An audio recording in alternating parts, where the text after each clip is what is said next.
Mark stepped into the junkyard just as the sun sank behind tall factory chimneys.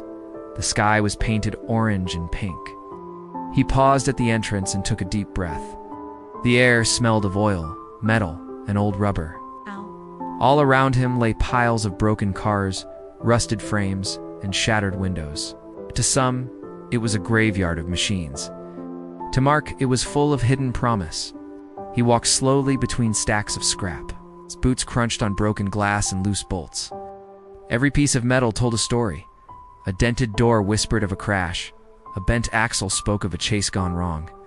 Mark's eyes scanned each heap for the perfect shell-strong chassis that could become his masterpiece. At the far end of the yard, half buried in sand and rust, he saw it. The frame of a classic sports car.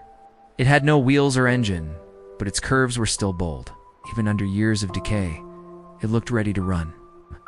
As Mark knelt to examine it, a tall man appeared. He wore grease-stained overalls and had a confident grin. His name was Dexter, the owner of the junkyard.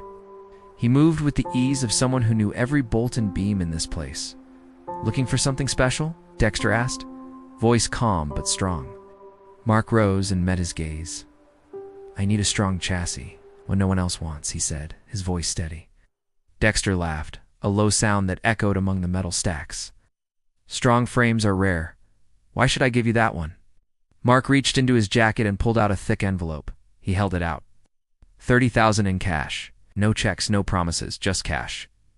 Dexter's eyes flicked to the envelope.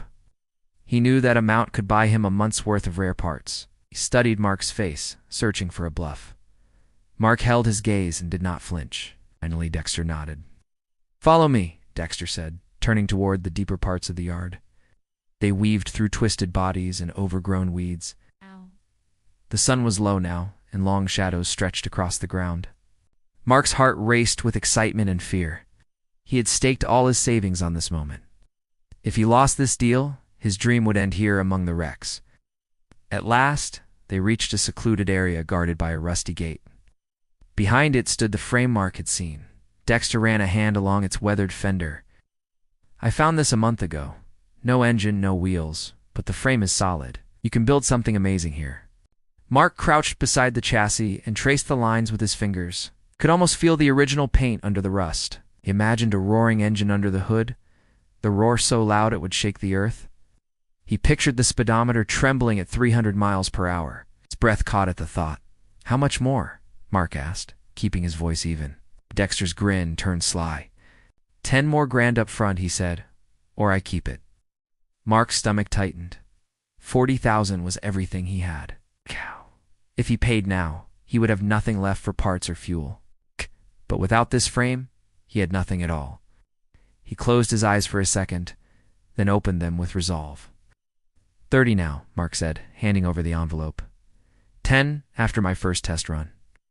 Dexter looked at the envelope, then at Mark. After a slow moment, he took the cash and tucked it away. He handed Mark a battered gate key. "That backfield is yours now. But be careful," Dexter warned. "Others come here for parts and trouble.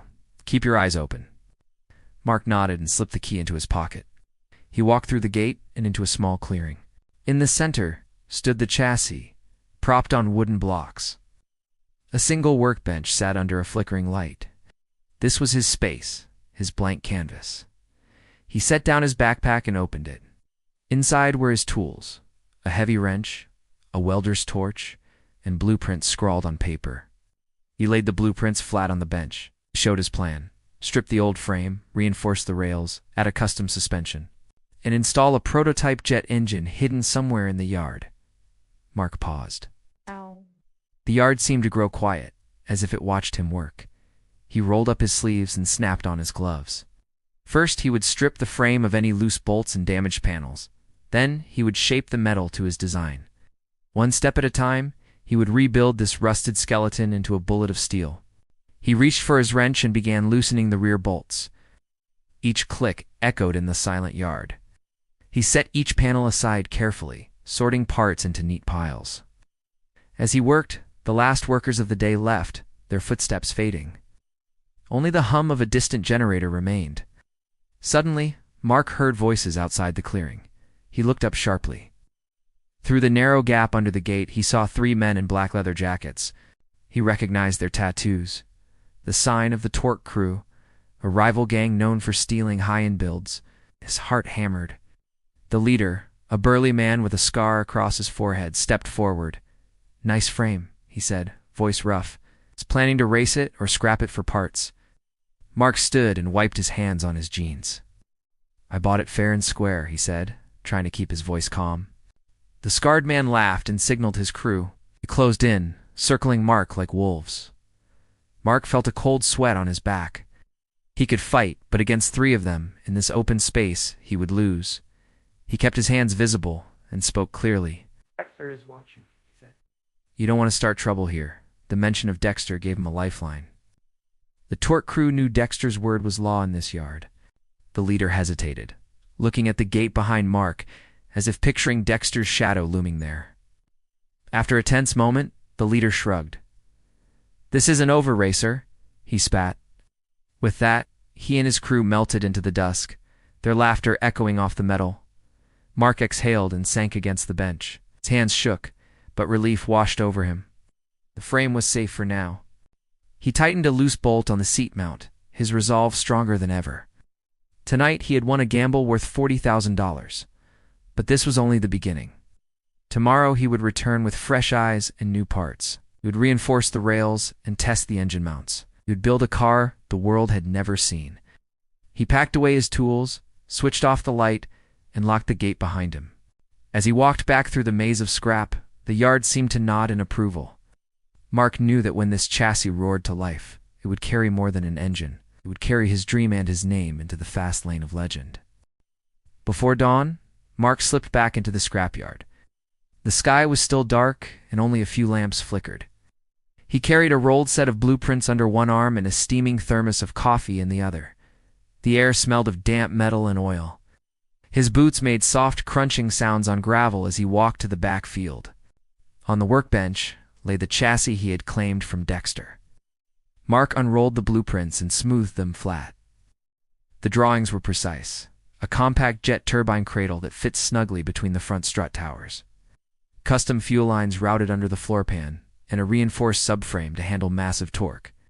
Each line had exact measurements. Mark's eyes glowed as he traced the paths where pipes would run and where mounts would bolt. Just then, Pip arrived. He pushed up the goggles perched on his forehead and set down a battered toolbox. Pip was Mark's closest friend, and chief mechanic he knew how to translate a dream into metal. "Morning," Pip whispered, rubbing his hands for warmth. "Ready to build a rocket?" Mark smiled. "I'm ready. Let's see if these plans actually work." They worked side by side under the weak lamp. First, Pip measured the distance between the shock towers. He tapped numbers into his tablet and compared them with the blueprints. "Frame is true," Pip said. "No warps or bends. We're good." Mark clipped safety wires to the old V8 engine and pulled it free of the mounts. He lifted it aside, careful not to scratch the chassis. Underneath, he found small rust spots. He quickly ground them away, inspecting each rail.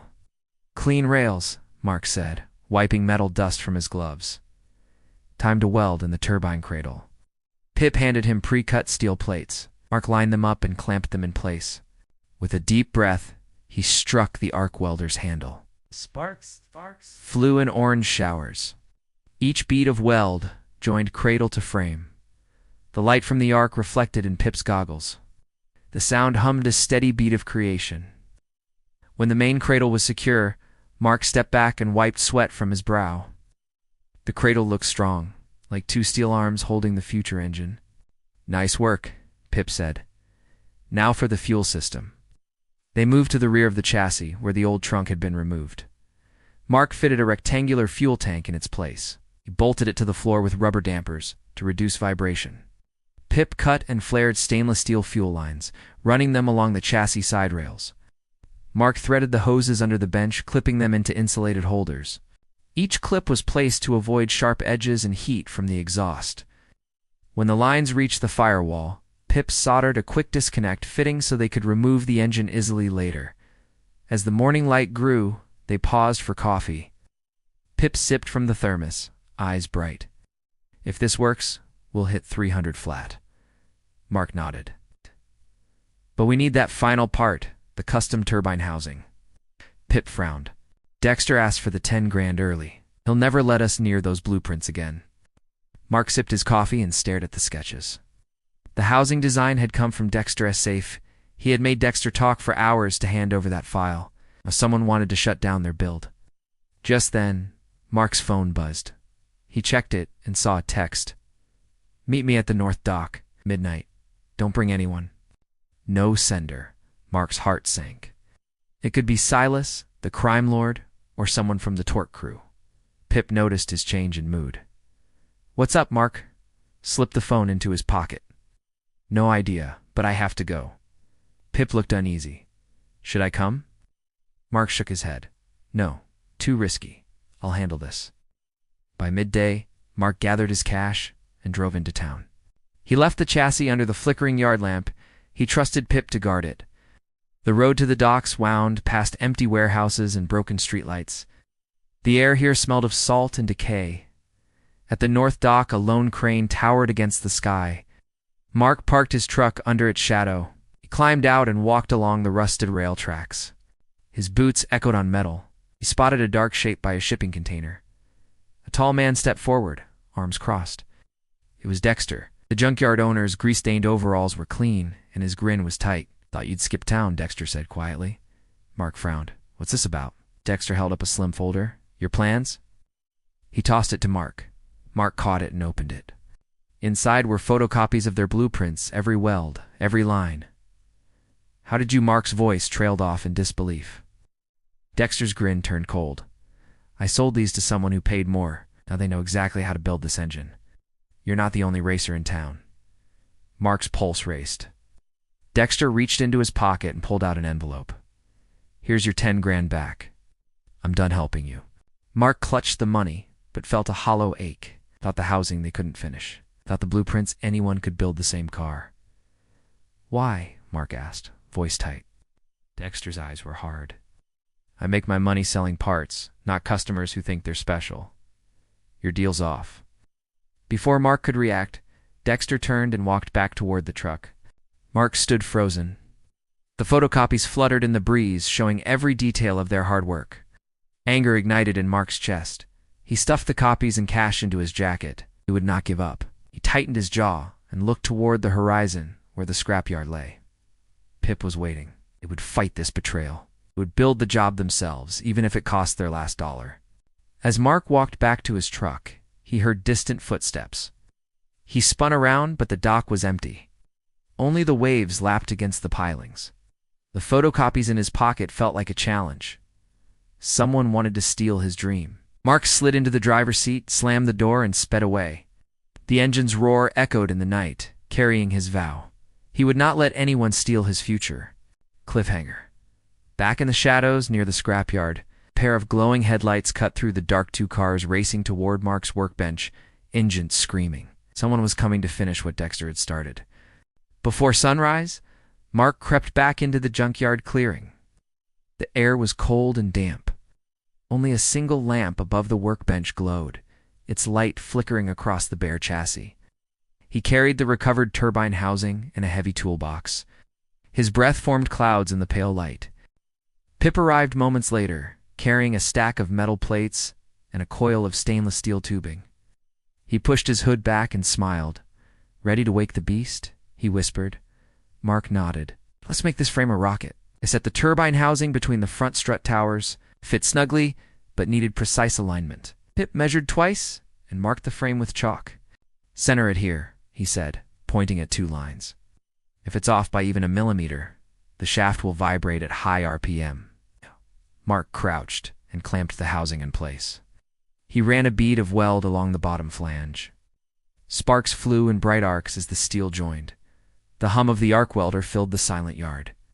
Each weld felt stronger than the last, sealing their dream to the chassis. By mid-morning, the housing was solid. Pip set up the engine cradle beside it. Time for the old V8, he said, wiping sweat from his brow. We strip it down first. Mark uncoupled the V8 from its temporary stand. He removed the valve covers, spark plugs, and intake manifold. One by one, he unbolted each part and set it aside, labeling them with chalk. Dirt and oil coated his gloves. He worked with methodical care. This engine was the heart of their build. When the block was bare, Mark stood and flexed his shoulders. Pip held up a prototype torque converter. "We'll need extra support here," he said, tapping the converter housing. "The jet's thrust will try to spin the crank right out of the block." Mark nodded. He picked up a length of steel I-beam. "Let's fry it," he said, grinning. Back at the bench, they cut the beam into gussets. Each piece was shaped to brace the converter cradle. Mark welded the gussets along the subframe rails. Pip checked his tablet, watching metal fatigue simulations run in real time. "Stress level is low," he said at last. "These braces will hold." They moved to the fuel system. The trunk-mounted tank sat behind the rear wheels, but the long fuel lines would run beneath the car. Mark threaded the stainless lines under the chassis and clipped them to the side rails. Lup. Pip wrapped sections in heat shield blankets. "We don't want vapor lock at 300 mph, he said. As they worked, the yard grew quiet. Even the distant hum of traffic faded. Mark tightened the last clamp and stood back to admire their progress. The chassis looked like a skeletal rocket, ready for life. Pip smiled. "You know what's next?"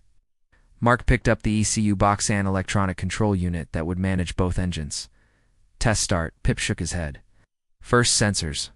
Last time we saw sabotage, someone tried to override our feedback lines. We need to reroute them away from the turbine's electromagnetic field." Mark frowned. "Let's run them along the passenger side." They fished sensor wires through rubber grommets in the firewall. Each wire followed its own path, tied down with cushioned clips. Pip tested continuity with a handheld meter. "All clear," he reported. "No shorts, no interference." Mark wiped his hands on a rag. The sun had climbed high, burning away the dawn chill. He glanced at the chassis and inhaled deeply. Moment of truth. Pip nodded and climbed into the driver's seat. He plugged the laptop into the ECU port and tapped the screen. "Priming systems now. Fuel pumps primed. Oil pressure good." Mark crouched beside the turbine housing, ready with the emergency cutoff switch. "I'm standing by." Pip pressed the ignition button. First, the V8 roared to life, its deep rumble echoing through the yard. Then Pip hit the turbine engage switch. The compressor wheel spun, whine rising into a howl. Oh, metal. Metal vibrated under Mark's feet.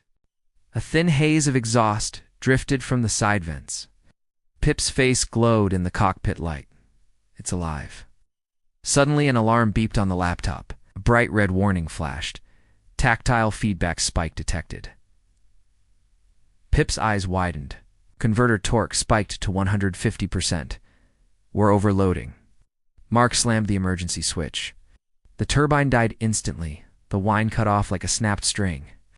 The V8 idled low, its rumble the only sound. Pip climbed out, face pale.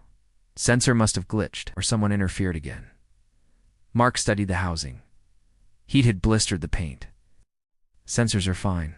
That spike was real. Someone's triggering overload remotely." Sudden click came from the gate. Mark spun as Dexter appeared, silhouetted against the yard light. He carried a lantern and smiled thinly. "Nice test," he said. "Mind if I watch the next one?" Mark's jaw tightened. "What do you want, Dex?" Dexter set down the lantern. "I want proof you can tame that turbine, and I want my 10 grand. Mark met his gaze. "You'll get it if we finish this build. But not a day sooner." Dexter nodded slowly. "Good. I'll be back at dawn. Don't disappoint me." He turned and walked away, the lantern swaying in his hand. Its light danced across the chassis, casting long shadows. Mark looked at Pip. "They're tightening the noose." Pip clenched his fists. "Then we fight back. Tomorrow we fix the converter issue and track down the interference." Mark's eyes burned with resolve. "Agreed. Let's get to work." As they packed away tools, the lamp overhead flickered once, then died, leaving the clearing in darkness. Only the skeleton of their dream remained, a silent promise of speed, power, and the battles still to come. Cliffhanger. In the gloom beyond the fence, a silent figure frowned at a handheld device, watching their progress. A message blinked on its screen. Phase 2. Commence sabotage. at 300 mph. Before sunrise, Mark guided his half-built racer onto the cracked asphalt of an abandoned airstrip. The long strip lay empty between overgrown grass and broken hangars. He parked beneath a single floodlight and climbed from the cockpit, tool bag in hand. Pip followed, carrying his tablet and wearing his signature goggles. Mark set up a small work lamp beside the car. The chassis was still bare. No body panels, exposed wiring. And the twin engines V8 and jet turbine mounted side by side. Ran a quick visual inspection of the wheels, spikes glinting under the lamp. Pip tapped his tablet to connect with the ECU. All systems green, Pip said.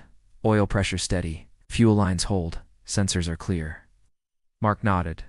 He slipped into the driver's seat, tightened his gloves, and secured the harness. The V8 roared to life at his turn of the key.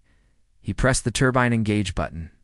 The turbine spun up with a high-pitched whine, until both engines combined into a thunderous growl. Pip gave the signal. Mark released the handbrake. The car lurched forward, tires spinning against the worn tarmac. He eased onto the throttle and felt the chassis push him back into the seat. The speedometer flicked past 50, then 100 miles per hour. Ahead lay a series of cones marking a chicane. Mark steered carefully, holding the throttle half open. The suspension groaned under the pounding speed, but the reinforced rails held firm. He weaved through the cones, heart pounding. At the chicane's exit, he slammed the throttle wide open. The turbine howled, the V8 thundered, and the speedometer climbed 150-180. 200 miles per hour. The wind whipped past the cockpit, and Mark felt the car's full power surge through him. Suddenly, a red triangle flashed on the dash. Pip's voice crackled through the intercom. Brake tank spiking, converter torque too high. Mark's pulse raced, eased off the throttle just a fraction. The turbine's screams softened, but the speedometer continued upward. 220. He ground his teeth and backed off more. The warning light blinked angrily. Ahead, the end of the strip came into view, marked by painted lines and a small turnout for stopping. Mark slammed on the brakes. The car shuddered as the pads fought the thrust of the turbine. Gravel from the shoulders scattered as the wheels lost grip. The car skidded toward grass. Mark fought the wheel, countersteering hard. With a jolt, the tires bit back onto the tarmac. He pumped the brakes, gritting his teeth, and the speed bled off. 180, 160. Finally, 40 miles per hour. The car came to a shaky stop just past the painted line. Mark killed the turbine and V8 engines. Silence fell, broken only by his heavy breathing. Pip climbed down from the roll cage and rushed over. That was close, Pip said, voice tense. Brake fluid hit boiling point. The pads glazed. Converter hit 500 Celsius. Fuel pressure spiked at high throttle pump cavitated. Mark unclicked his harness. He climbed out and examined the front brakes. The discs glowed faintly red, heat cracking the paint on the calipers. He ran a hand over the spikes on the rims. We need better cooling, bigger calipers, ducts to direct air, and a stronger pump. Pip tapped his tablet. I logged everything on the new chip. We have data for brake curves and fuel flow. We can fix it, Mark nodded. We'll reroute brake lines to stainless steel and add cooling vents in the wheel wells. For the pump, I'll swap in a higher flow model. They paused, catching their breath. The first pale light of dawn touched the hangars. Mark inhaled the cool air. Despite the close call, he felt excitement. The car lived up to every promise of power and danger. Pip's tablet chimed with an alert. He frowned and tapped the screen. Unauthorized data access from Torque Crew IP. Mark's heart sank. They're watching our test data. Pip closed the app. They'll know our weaknesses. Mark slapped his chest plate. Then we fix them before they use them against us. He opened the passenger door and pulled out a metal case of parts. Let's get back to the yard. Pip nodded. We've worked to do-end enemies to outsmart. They packed away the tools and strapped the logging chip into Mark's jacket. As they drove off the strip toward the scrapyard, the rising sun painted long shadows across the tarmac. The test had been terrifying and invaluable. Now, with new data and new threats, their real race was only just beginning. Night had fallen over the city by the time Mark drove back to Pip's workshop. Streetlights cast pale pools of light on puddles and cracked pavement. Mark parked and climbed out, his boots echoing in the empty alley. He reached for the crate strapped to the roof of his hatchback, the recovered turbine control unit, then pushed open the garage door. Inside he froze. Tools lay scattered. Workbenches were overturned. Pip's welding torch lay cold on the floor, its cable severed. In the middle of the wreckage, Pip himself knelt with bruised arms and a bleeding forehead. He looked up, eyes wide with shock. "Mark," Pip croaked. "They came for the prototype." Mark scanned the room. The ECU, the quick disconnect box, even the prototype logging chip were gone. In Pip's hand was a small metal token stamped with a snarling skultha, sign of Silas, the city's black market king. Mark's heart slammed against his ribs. "Pip, are you hurt?" Pip shook his head, wincing. "They roughed me up, but I'm okay. They took everything, the ECU control unit, wiring harness." Mark's fists clenched. "Silas's men here." Pip nodded, pressing a rag to his wound. "They left this." He showed Mark the skull token. Mark swallowed hard. Silas was ruthless. If he had the turbine control unit, he could build the same 300 mph, and use it for his own ends. Mark would not let that happen. "We have to get it back," Mark said, voice quiet but firm. Pip leaned back against a workbench. "Silas keeps his warehouses at the river docks. He uses old freight terminals hidden from the police." Mark glanced at the workshop's back window. Beyond it, the river's black water slipped past street lamps. "And that's where we go." He grabbed his flashlight and a small EMP flare from the bench. "We'll need to blind their lights, cut their comms." Pip's eyes lit up. "Good idea, but we move fast. Quietly." Mark nodded and checked his watch. Just after midnight, they slipped out to the gravel lot behind the docks. A long wall of shipping containers stood between them and a massive warehouse. Mark clicked off the flashlight. They crept along the wall until they found a narrow gap. Beyond the containers, 2 guards in dark uniforms stood by a metal gate. Mark raised his hand. "Hold up." He lit the EMP flare. It hissed and sparked as he threw it between the guards. Electronics around them fizzled and died. Their radios, phones, even the overhead security lights. One guard cursed and fumbled for his device. The other dropped his rifle. Mark whispered. They slipped past the stunned guards and pressed against the warehouse wall. Through a crack in the loading dock door, Mark saw crates stamped with exotic logos. High-flow pumps, reinforced drive shaft sand. At the far corner, a wooden box labeled fragile. "Jet turbine control unit." Pip swallowed and pointed. "There it is." Mark inched forward, heart pounding. He gripped the doorframe and peered in. 2 goons leaned against crates, chatting casually. Their rifles rested against their shoulders. Mark took a shallow breath. "On my mark," he whispered. He counted to 3, then burst through the door. "Get back," he shouted as he charged. Pip followed, pulling the control unit from its box. The goons spun, surprise on their faces. Mark swung the EMP flare and clattered it at their feet. Sparks flew again. The goons blinked as their flashlights and comms died. Mark and Pip lunged past them. Behind Mark, one goon regained his wits and raised his rifle. He fired once.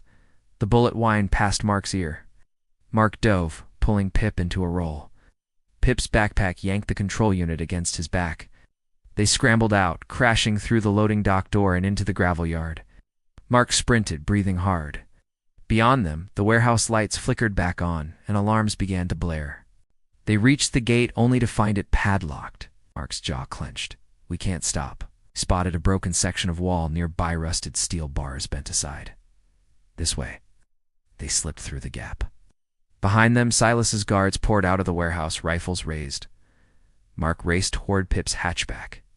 Bullets pinged off metal and kicked up gravel at their heels. Mark yanked the driver's door open and shoved Pip inside. Pip dropped the control unit on the passenger seat. Mark leaped in and slammed the door. He cranked the engine, tires spinning on the loose stones. 2 SUVs roared into the lot, engines screaming. Their headlights cut through the darkness as they closed in. Mark floored the accelerator. The hatchback lurched forward, tires kicking up a spray of gravel. He swerved left, skidding past stacks of containers. Pip ducked slightly as a bullet ricocheted against the roof. Mark twisted the wheel and raced toward an old dock crane, its boom arching overhead. He saw the edge of the dock sheer drop into the river. Beyond, a lone motorboat bobbed in the water. The hatchback was not built for water, but it was now or never. He took a deep breath, aimed at the ramp beside the crane, and slammed the throttle. The car charged up the ramp, suspension creaking under the strain. At the top, it hit the edge and flew through the air. Time slowed as the hatchback sailed over the dark river. They landed hard on the motorboat's deck with a crash of metal. Car's engine died instantly, water splashing into the open exhaust. Mark killed the ignition and turned off the lights. Pip clutched the control unit, breathless. Behind them, the SUV skidded to a halt at the dock's edge. Silas's men shouted into the night. Their flashlights swept the water, but the car was hidden in boat shadows. Mark shut the hatch and climbed onto the roof of the car. He waved at the boat's lone occupant, a fisherman, who blinked in surprise. "Help us," Mark called. "I'll pay you." The fisherman hesitated, then hurried to the helm, started the outboard motor. The motor spluttered, then roared to life. The boat slid away from the dock, carrying Mark, Pip, and the precious turbine control unit into the darkness. On the warehouse dock, Silas's men cursed and fired into the sky. Mark let the outboard carry them downstream, city lights shrinking behind them. He felt Pip's hand on his shoulder. "We did it," Pip whispered. Mark stared at the control unit nestled in the seat. "We did. But this fight is far from over." And somewhere in the night, Silas watched from a rooftop with cold eyes.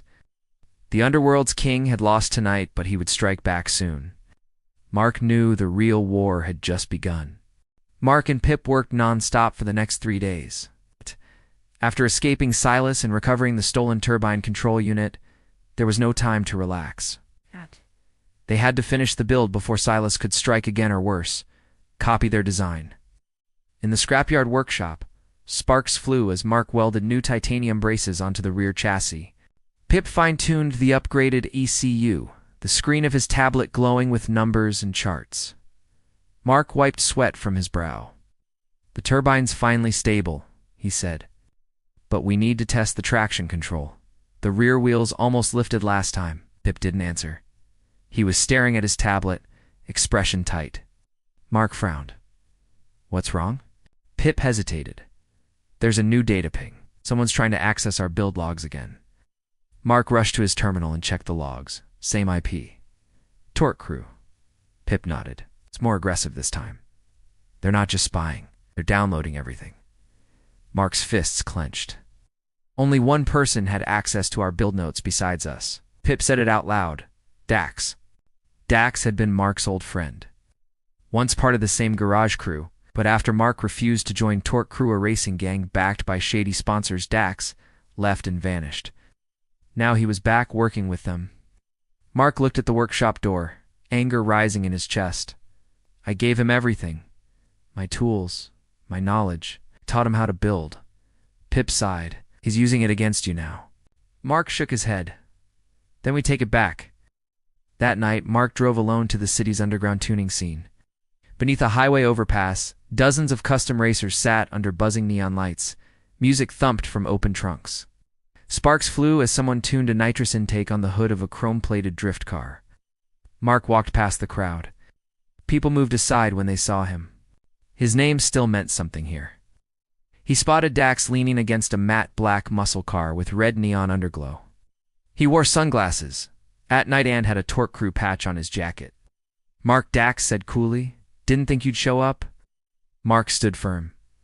"Why'd you sell me out, Dax?" Dax smiled. "You had your chance, man. I told you. Torque Crew's the future. You could have been on top with us." "You stole my data." Dax raised an eyebrow. "What? You thought this was still about honor?" "You left that behind the moment you said no to the crew." Mark stepped closer. "You want a race? Fine. But if I win, you delete everything you stole. No backups. No leaks." Dax laughed. "And if I win," Mark didn't blink, "I walk away for good." The crowd around them grew quiet. Someone whistled. This wasn't just a race. Now it was personal. Dax held out his hand. "You're on. The next night the race was set, an old aqueduct tunnel, long and straight, with tight turns near the end. Dangerous, fast, unforgiving. Pip stood beside Mark as he checked the final bolts on the wheels. "You sure about this?" Mark nodded. "If I back down now, I lose more than just pride." Pip handed him the logging chip, added a backup kill switch. "If Dax tries anything dirty, flip the red toggle." Mark took it and slid into the driver's seat. The turbine spun quietly behind him. The V8 purred like a beast ready to strike. Dax pulled up beside him in his matte black monster. Flames popped from the exhaust. He grinned through his window, ready to lose. Mark didn't answer. He locked eyes with Dax and pressed the turbine engage button. A girl with a checkered flag stepped between them. She raised her arm. 3. Mark tightened his grip on the wheel. 2. He held the clutch ready. 1. Go. The flag dropped. Both cars screamed forward like rockets. Tires smoked. Engines howled. The tunnel walls blurred past. Mark stayed low in the seat, arms calm, letting the steering guide itself slightly. At 150 mph, wind screamed past the exposed turbine vents. Dax stayed close on the left, trying to block Mark from overtaking. The first turn came fast, a 90-degree curve. Mark tapped the brake, feathered the wheel, and drifted smoothly. Dax oversteered, tires squealing, and lost half a second. Mark hit the throttle again. The turbine engaged full force. He shot ahead. But suddenly his dash lit up. Fuel pressure drop. Pip's voice crackled in his earpiece. Dax hacked the signal. He's jamming the turbine controller. Mark hit the red toggle. The backup ECU kicked in. The warning lights vanished. The turbine surged again. Behind him, Dax tried to push harder, but he hadn't seen the second turn coming.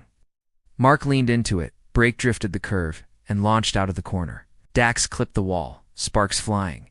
Mark crossed the finish line first. The crowd exploded in cheers. He killed the engine, stepped out, and walked straight to Dax now, climbing from his scratched-up car. "You cheated," Mark said. Dax spat on the ground. "You still won? Then keep your promise." Dax reached into his jacket, pulled out a hard drive, and tossed it to Mark. "Enjoy your moment. You won't last long. Silas wants your head." Mark didn't flinch. "Tell Silas he can come get me himself." That night, back at the scrapyard, Pip backed up the logs and crushed the stolen drive with a hammer. Mark looked at the finished car under the tarp. Its body was now matte silver, with sharp black fins and deep turbine inlets. It looked like a missile on wheels. Pip grinned. "She's ready for the real test." Mark nodded. "Let's show the world what 300 mph really looks like." But far away, Silas sat in a dark room watching footage of the race. He turned to his assistant. "The car is almost complete," he said. "We strike before he makes it famous." The clock was ticking. The underworld wasn't done with Mark yet. The scrapyard was quiet before sunrise. The sky was still dark, with only a soft orange glow on the horizon. In the center of the yard, under a giant tarp, sat the most dangerous streetcar ever built. A built-a-jet-powered beast that Mark and Pip had poured their lives into. Mark pulled off the tarp slowly. The silver car glowed under the early light. Its body was smooth like a fighter jet, with black fins, low suspension, and a jet turbine poking from the back. It didn't look like a car. It looked like a weapon. Pip rubbed his hands nervously. "You sure it's ready?" Mark nodded. "She's balanced. The new ECU held up in the simulations. This is the only way to know for sure." Pip handed him the helmet.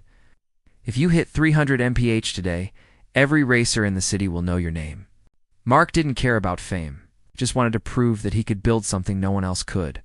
Something real, something powerful, and maybe beat Silas before he made his move. They loaded the car onto a flatbed trailer and drove out before the city woke up. Their destination, Black Ridge Salt Flats, a long-abandoned stretch of open land once used for jet testing. It was flat, dry, and deadly fast. By 6 o'clock a.m., the sun was rising, and the silver car sat in the middle of the salt flats like a ghost. Pip checked the wind. No gusts. "You've got clean air."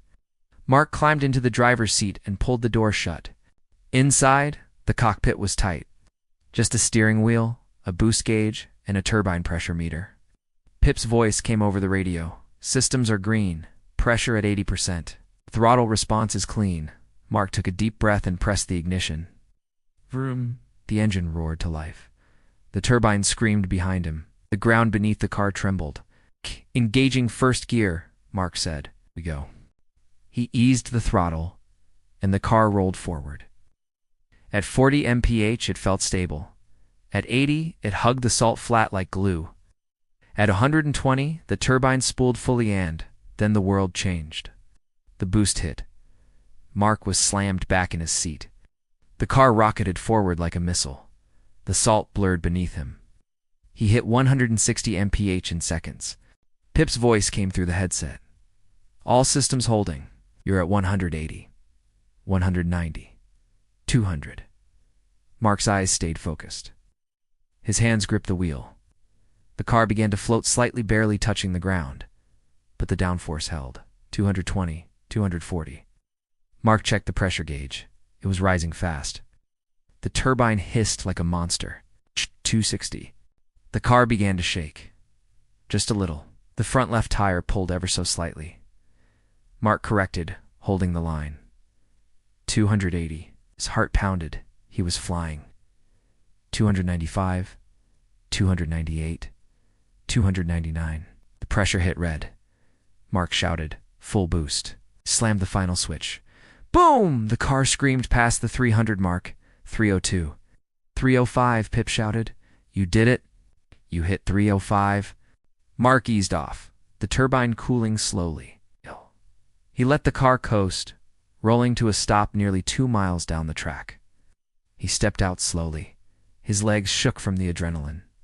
The world felt like it was moving in slow motion. Then he looked back and saw Pip running toward him, cheering like crazy. You did it, Pip shouted. The car's a legend. Mark grinned. She flew like a jet. They both turned and looked at the silver monster. Steam rose from the turbine. The tires were scorched. The body was covered in salt dust, but it had survived. Pip pulled out his phone. I recorded everything. This goes on YouTube tonight. What? Mark nodded. Let people see what we built. But then Pip's phone buzzed with a strange message. Warning. Tracked. He frowned. That's weird. I just got pinged by a private server. Mark's smile faded. Silas. Pip tapped the screen. No, it's coming from someone else. A racing team called Red Venom. Mark looked confused. Never heard of them. Pip's face went pale. They're not street racers. They're corporate. Sponsored. Illegal tech. They build test cars for the rich. Super dangerous. Mark's eyes narrowed. Why are they watching us? Pip showed him the screen. They saw your run. They tracked the speed. They want to race you. Publicly. Tonight? Mark blinked. What? Pip nodded. They just posted this on the dark racing forums 305 mph. Prove it on real roads. Midnight. Steel Harbor Bridge. Winner keeps the car. Mark stood still for a moment. This wasn't just about speed anymore. Now big names were watching. Maybe even billionaires. Someone wanted to steal what he had built. Pip asked, what do we do? Mark looked at the car, then back at Pip. We go to the bridge, he said. Let's see who dares to race a jet on wheels. Far away, in a luxury penthouse above the city, a man in a white suit watched the test run footage. His assistant stood beside him. Shall I prepare the Red Venom Interceptor car? The man smiled coldly. Yes. If he thinks 305 is fast, wait until he meets our 3020. Midnight. The sky above Steel Harbor Bridge was dark, covered with clouds. A light fog rolled over the empty roads. Police had no idea the bridge was shut down, not by law, but by power, money, and fear. A secret street race was about to begin. But this wasn't just any race. It was a challenge from Red Venom, the mysterious racing group backed by billionaires. They had seen Mark's 35 mph test run, and now they wanted to destroy him. Mark's silver jet car rolled onto the bridge. Its turbine glowed soft red from heat. Pip stood beside it, wearing a headset, scanning signals, tracking radio chatter. No cops, Pip said. But Red Venom's drone is flying overhead. 8. They're live streaming this. Mark adjusted his gloves. Let them watch. Headlights appeared on the far end of the bridge. Out of the fog came a beast, the Red Venom Interceptor. Sleek, blood red, covered in carbon fiber and strange vents. Twin jet exhaust puffed smoke. It looked like it came from the future. The car stopped across from Mark's. A man stepped out. He wore a white racing suit with a red V across the chest. His helmet was off, showing sharp eyes and a calm, rich face. "I'm called Vega," he said. "You built your car in a scrapyard. I built mine in a wind tunnel. Let's see which one wins." Act! Mark didn't speak. He just walked back to his silver car and climbed in. The rules were simple. 1 lap of the bridge and back. First car across the starting line wins. But both drivers knew it wouldn't be just about speed. It would be war. A drone hovered above. The Red Venom team had set up cameras. Thousands were watching the live stream. Pip looked at his tablet. It's 10,000 viewers already. Mark revved the turbine. It howled like a jet engine. Vega smiled, slipped on his helmet, and climbed into his car. A girl from Red Venom walked to the center of the road with a glowing baton. She looked at both drivers. "On my mark." Both engines roared. 3. Mark held the clutch. 2. Pip whispered in the mic. "Watch out for traps." Red Venom plays dirty. 1 go. The baton dropped. Both cars shot forward like rockets. Sound was deafening. Tires burned. Turbines screamed. And the bridge trembled. They passed 150 mph in 5 seconds. Street lights blurred past like falling stars. Mark stayed low, his hands steady. He let the turbine spool naturally, waiting for full boost. Vega surged ahead, using electric jets hidden in the rear vents. He was already at 200 mph. Pip shouted in the earpiece. "He's using a boost lift." Legal tech. Mark didn't flinch. He activated his own turbo. The silver car screamed forward, closing the gap. At 240 mph, they were side by side. Suddenly, bang, one of the road panels flipped open. A trap, a spike strip deployed from under the bridge. Mark yanked the wheel left, narrowly missing it. Trap confirmed. Pip yelled, "I'm jamming the signal now." Vega laughed over the radio. "Nice dodge, scrapyard boy, but this bridge belongs to the rich." Mark replied, calm and cold, "Not tonight." They reached the halfway point.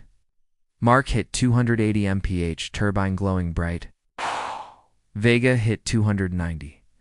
As they turned for the return stretch, Vega pulled a dirty movie, nudged Mark's rear fender at 290 mph.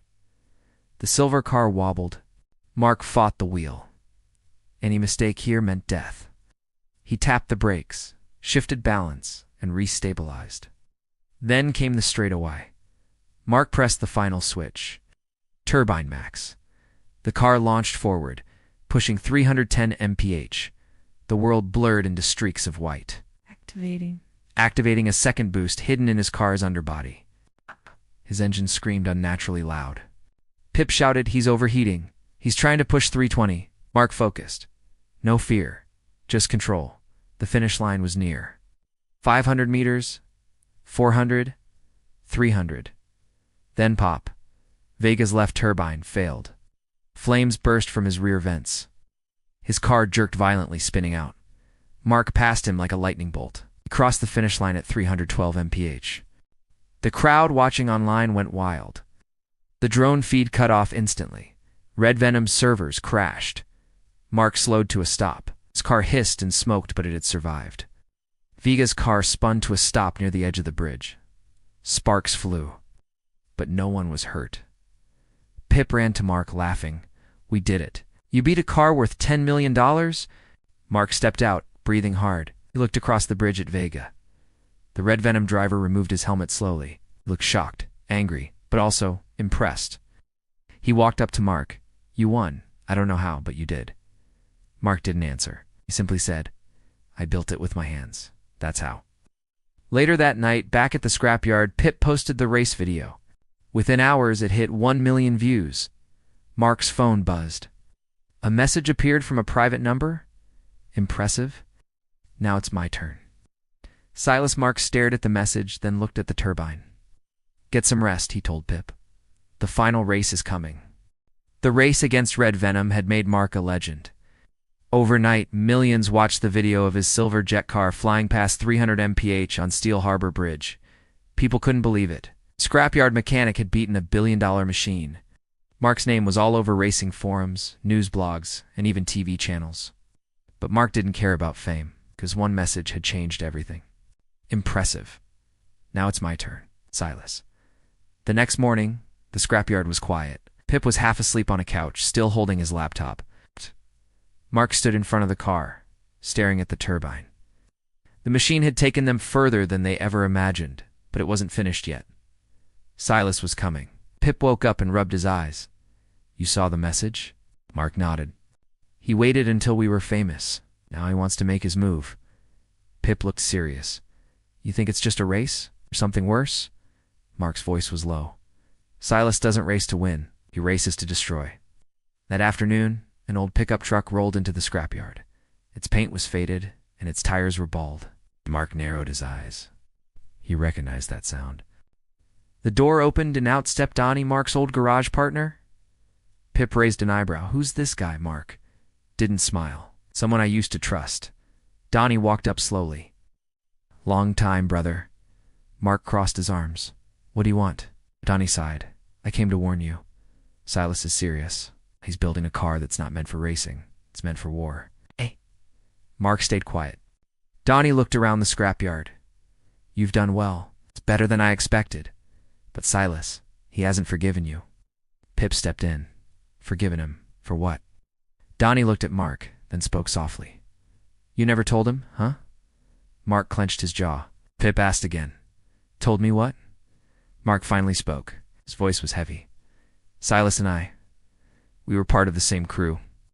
Years ago, we built cars together, but we had different dreams. Pip listened closely. Silas only cared about speed, nothing else. No safety, no rules. One night, he built a prototype using illegal fuel cells. We told him it wasn't safe. He didn't listen. Mark looked down. During a street test, the car exploded. One of our team members, Eli, was inside. He died. Pip went quiet. Mark continued. Silas disappeared that night. Swore I betrayed him by reporting it to the cops. Said I killed his future. Donnie added, he blames Mark for everything. And now he's building a revenge car. He calls it Black Phantom. Pip looked at them both. So what now? Donnie handed Mark a flash drive. Blueprints, intel. I hacked into Silas's files. You'll need this. Mark nodded slowly. Thanks. Donnie gave a small smile. You may have left the old crew, but you still have a heart. Good luck. He turned and drove away, leaving the scrapyard silent again.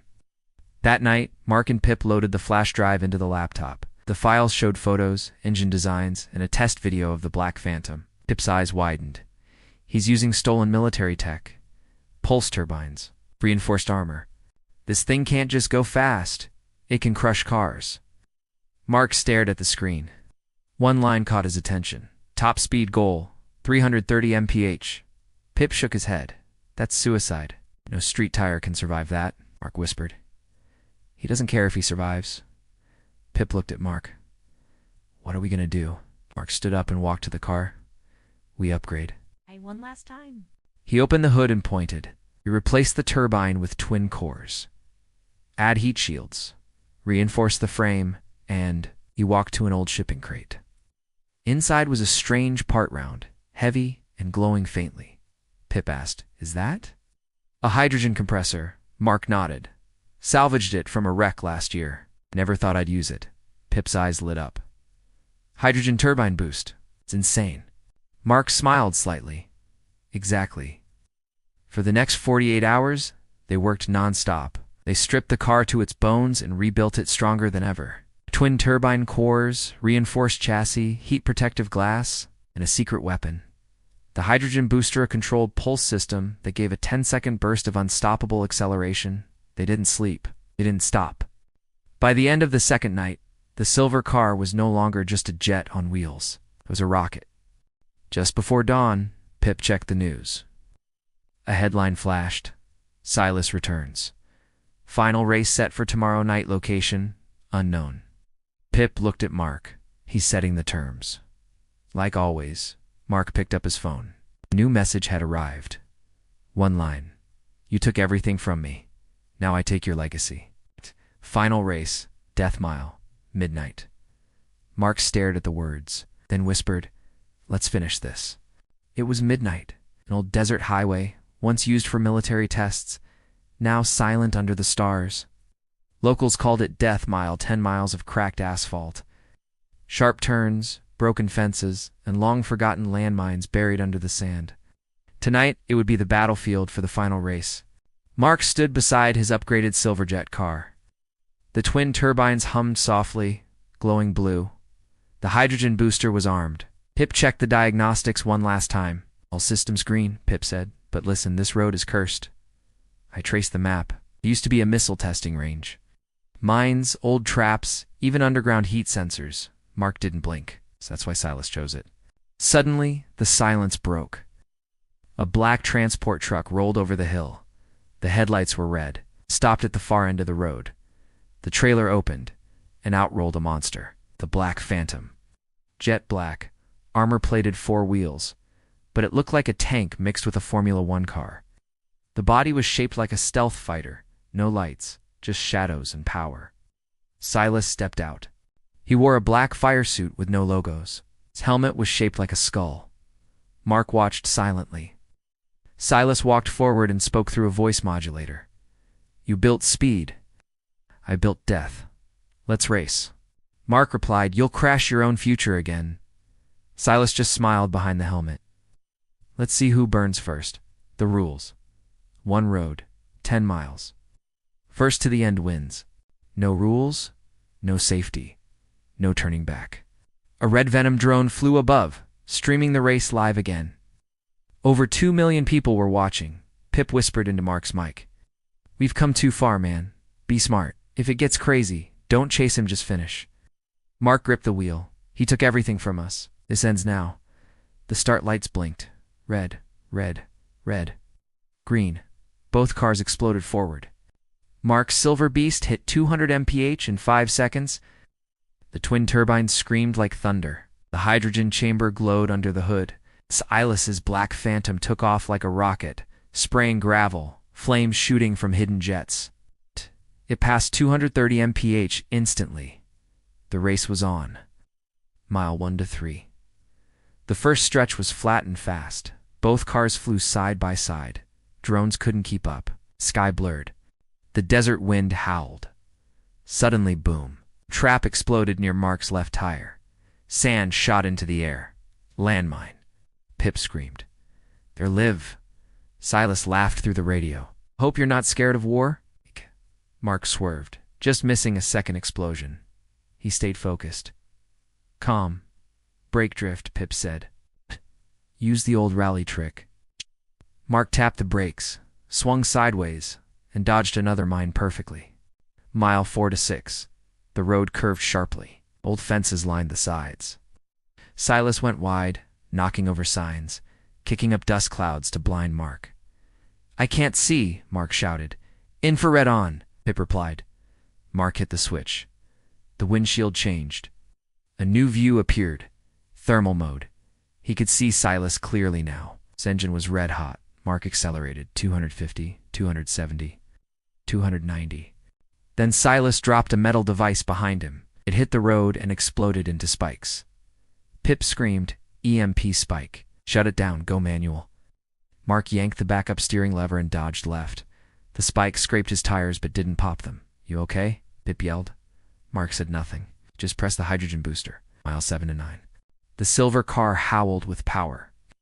The hydrogen boost kicked, in flames roared, and the car leaped ahead, climbing to 315 mph. Silas tried to match him. He activated his final system. The Plasmacora stolen military booster flared purple, and the Black Phantom surged forward. Both cars were now side by side again. "You can't beat me," Silas growled. "You never could." Mark replied, calm, "You're not racing to win. You're racing to crash." Silas laughed. "Maybe I am." Final mile, the end was near. Mark's dashboard flashed. Heat critical. "Frame at limit," Pip yelled. "Shut it down. You're gonna melt the turbine." Mark whispered, "Not yet." Suddenly, Silas jerked his wheel hard, trying to ram Mark off the road. They collided at 320 mph. Metal scraped. Sparks flew. The road cracked under the pressure. Mark's car wobbled, then stabilized. Silas kept pushing. Then Mark hit the emergency eject on the left panel. The hidden air flap opened. The airflow pushed his car to the right, dodging Silas's attack. Silas lost balance. The black Phantom tilted. His rear wheel hit an old missile trap buried under the road. Boom! A fireball lit up the desert. Silas's car flipped 3 times, rolling through sand and flames. Mark flew past the wreck, his silver car glowing red, frame breaking but still holding. Crossed the finish line at 322 mph. Silence. Then cheers. Online viewers flooded the stream with messages. Legend. Scrapyard King. Victory. Mark slowed to a stop, steam pouring from the hood. Pip ran to him, crying and laughing. You did it! Mark stepped out. His suit was burned, his hands shaking. From the flames behind, Silas crawled out of the wreck. Alive but defeated. He looked at Mark and gave a slow nod. Mark just said, no more games. The flames still glowed behind him. Mark stood alone near the finish line. His Silverjet car was wreck smoke rising from the turbines, the body scorched and cracked. But it had made it. He had made it. He had won. Pip ran toward him, breathless. You're alive, he said, hugging Mark tight. Screwed up. Mark nodded. Almost did. Above them, red Venom drones hovered, capturing the moment. The race had already passed 10 million views in its first hour. Hashtags were trending.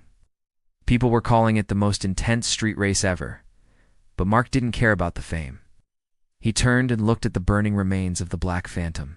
Silas was sitting on the sand, helmet off, eyes lost in the flickering firelight. He was alive, but defeated. Later that night, Mark sat alone on the scrapyard steps. Pip came out with 2 bottles of water and sat beside him. So, what now? He asked. You're a legend now. News channels want interviews. Sponsors are offering millions, even a movie deal. Mark didn't smile. No, none of that matters. Pip frowned. Why not? Mark took a deep breath. I didn't race for money. I raced to stop something I helped start. I was part of Silas's past. I helped build the fire. Race. It was the only way to put it out. Pip nodded slowly. Mark added, but now the whole world wants more. The next morning, the scrapyard was overrun with reporters. Cameras flashed. Fans tried to scale the fence just to glimpse the Silverjet car. Mark stepped outside and raised a hand. Please, this isn't a show. It's our home. But it was already too late. The world had chosen him. The scrapyard racer, the 300M PH hero. 2 days later, a man in a black suit arrived. I'm Agent Brooks from the Department of Transport and Safety Enforcement, he said, handing Mark a file. Your car used unapproved boosters and was operated on restricted ground. You're under review. Pip stepped forward. Tar, are you serious? Brooks nodded. This wasn't just a race. It involved multiple violations. The public might cheer, but we have rules. Mark stayed calm. I'll take responsibility. That evening, Pip found Mark under the car, fixing the turbine. You gonna fight this? Pip asked. No, Mark replied without looking up. I'm gonna finish the car. Pip frowned. But why? You already made your point. Mark stood and wiped his hands. Because this isn't about racing anymore. It's about proving what heart and vision can build. Then came something unexpected. Silas posted a video online. He looked worn, but focused. I lost the race, he said, and I nearly lost myself. Mark didn't cheat. He didn't run. He earned that win. He looked straight into the camera. Sometimes facing your own mistakes is the only way forward. The internet reacted with shock and respect. Even some officials stepped back. Without a villain, there was no drama to push, but not everyone accepted it. Red Venom executives were furious. Their stock dropped. Their pride was bruised. Secretly, they sent someone to copy Mark's design. One night, Pip caught someone sneaking into the scrapyard. He tackled the intruder, pulling off his mask, one of Red Venom's engineers. Mark called authorities immediately. This ends now, he said. No more shortcuts. No more sabotage. A week later, A letter arrived. It was from the International Engineering Union. Your work has pushed the boundary of clean energy design. We'd like to offer you a place on our global innovation team. Pip's jaw dropped. You're going pro? Mark smiled. Not with them. Pip blinked. Then who? I'm starting something new, Mark said. Legacy Garage was born. A free garage where young builders, dreamers, and tinkerers could bring their visions to life. No corporate sponsors, just passion, mentorship, and imagination. Mark gave talks about safety, innovation, and second chances. Pip ran the tech. Donnie came back to coach the next generation. Mark's Silverjet car was rebuilt not for racing, but as a museum piece. A symbol of what's possible when you don't give up. The world watched him rise again, not as a racer, but as a builder, a mentor, and a man who turned fire into legacy. The sun rose over the scrapyard. Fresh coat of silver paint gleamed on the jet car. It no longer roared or raced, it rested, quiet and proud inside a glass garage built by the hands that once saved it. Mark stood nearby, holding a blueprint in his hand. Pip walked out of the workshop, wiping oil from his fingers. Is this it? Pip asked. The final version, Mark smiled. No, this is the beginning. Legacy Garage was alive. Young builders worked at open workbenches. Students from other cities came to learn. Even some of Silas's old team joined in, using their skills for something better. What once was a junkyard was now the most famous custom garage in the country. Pip pointed to the blueprint in Mark's hands. So what is it this time? Another race car? Mark shook his head. A jet car that can fly. Pip choked on his coffee. You're kidding? I'm not, Mark said. I've been working on it for months. The design, the aerodynamics, the fusion cell. I just didn't tell you. Pip stared at the blueprint. It's insane. Mark laughed. So was building a three-sunk streetcar from junk. Later that night, Mark stood alone in the garage. He looked at the silver jet car. Memories hit him hard. The day he found the frame half buried in dust, the first time the turbines fired. The moment he beat Silas on Death Mile, the cheers, the fire, the silence after. He walked to the hood and placed his hand gently on it. Thank you, he whispered. Then he turned to the blueprint table. It was time. 6 months later, a large hangar stood behind the scrapyard. The doors opened slowly. Inside was something no one had ever seen. Jet X1 sleek, lightweight, winged, designed from scratch using a fusion of old racing parts, fighter jet tech, and solar fiber body panels. It was the first car Mark ever built that didn't just touch the ground. It rejected it. Pip stared at it, mouth open. So, this thing really flies. Mark nodded. VTOL lift jets, forward thrust, balance system from old drone tech. It's not perfect, but it's real. Pip walked around the machine. You realize if this works, you'll change history? Mark looked calm. That's not the goal. Then what is? To remind people what's possible when you build with heart. Stay. Reporters waited outside the scrapyard fence. Drones hovered in the sky. Viewers from around the world tuned in again. Pip adjusted his headset. All systems green. Wind speed is safe. Turbines charged. You sure you don't want a test pilot? Mark climbed into the Jet X1 and smiled. I built it. I fly it. He pressed the ignition. A deep hum filled the air. The body lifted a few inches off the ground. The crowd gasped. Mark pushed the throttle.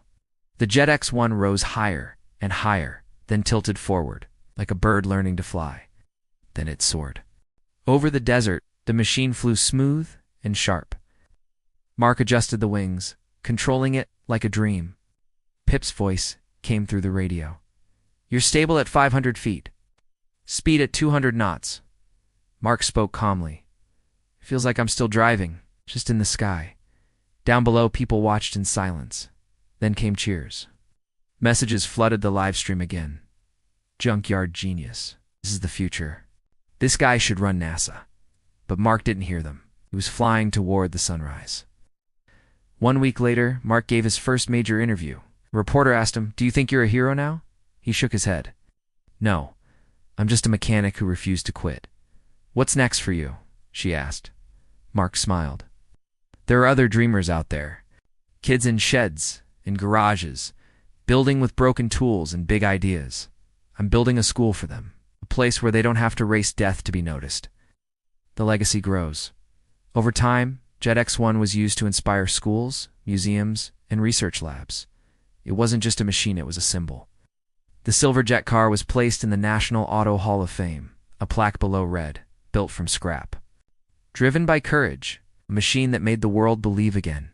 And Mark, he never chased fame. He stayed at the scrapyard, teaching young builders, telling them one simple rule: if it's broken, fix it. If it's slow, build it faster. If they say it's impossible, prove them wrong. Final scene. Night falls. The scrapyard is quiet. Pip walks to the back garage and sees Mark working on something new. "What are you building now?" he asks. Mark looks up, hands covered in grease. "A two-seater," he says. "Why?" Mark smirks. "'Cause next time you're flying with me?" Pip laughs. "Man, it's from Junkyard to Jet. What a ride," Mark grins. Fade out. The end.